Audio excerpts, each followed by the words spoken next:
Mga awit 139, 1-18, at 23 hanggang 24, ako'y iyong siniyasat. Batid mo ang aking buhay.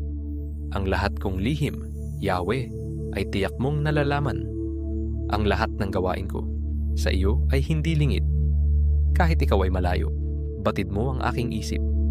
Ako'y iyong nakikita, gumagawa o hindi man. Ang lahat ng gawain ko'y pawang iyong nalalaman. Di pa ako umiimik, yaong aking sasabihi. Alam mo ng lahat iyon. Lahat ay di malilihim. Ika'y laging kapiling ko, katabi ko oras-oras. Ang likas mong kalakasan ang sa aki nag-iingat. Nagtataka ang sarilit alam mo ang aking buhay. Di ko kayang unawain iyong karunungan.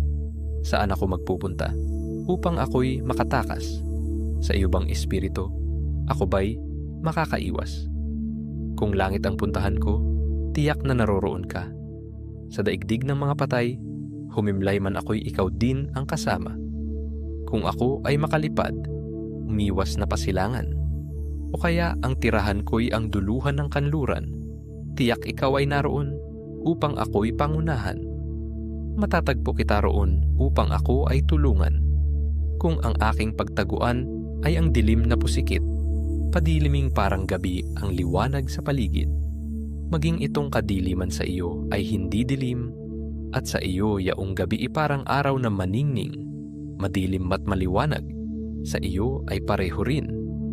Ang anumang aking sangkap, ikaw, O Diyos, ang lumikha. Sa tiyan ng aking inay, hinugis mo akong bata.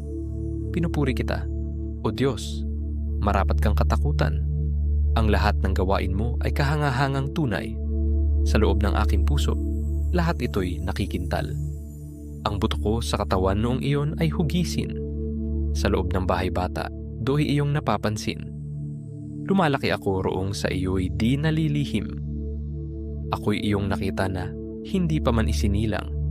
Batid mo kung ilang taon ang haba ng aking buhay.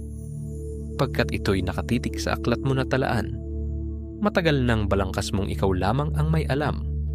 Tunay, Yahweh, di ko kayang maabot ang iyong isip. Ang dami ng iyong balak ay hindi ko nababatid. Kung ito ay bibilangin, ay sindami ng buhangin, sasaiyo pa rin ako kung umaga na magising. O Diyos, ako'y siyasatin, alamin ang aking isip, subukin mo ako ngayon kung ano ang aking nais. Kung ako ay hindi tapat, ito'y iyong nababatid sa buhay na walang hanggan. Samahan mo at